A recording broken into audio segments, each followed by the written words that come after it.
वाढ होते तशी बौद्धिक पण वाढ होत असते. याच वयात तुझं माझं करण्यापेक्षा तू आणि मी बरोबरीनं करूया आणि आपल्या गावाचा, आपल्या वर्गाचा, आपल्या शाळेचा, आपल्या देशाचा विकास कसा होईल ते पाहूया. सोपी गोष्ट आहे. जेवढ्यात जास्त सोपी गोष्ट असते तेवढी जास्त करायला अवघड असते. थांबायचं का तर नाही थांबायचं, सतत करत राहायचं. अवसर आता नोकरी लागली की आता पैसे येतात चांगले तरी करत राहायचं.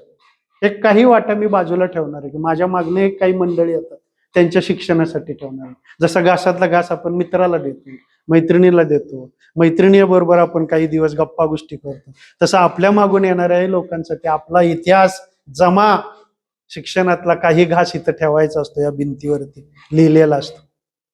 हे जे आज सत्कार तुम्ही आमचे केले, एक वेळ यांना अशी वेळ येणार आहे, या मुलांचा सत्कार करावा लागणार आहे. अहो सर थांबा की, नाही अहो A+ आहेत, A+ आहेत, A+ आहेत.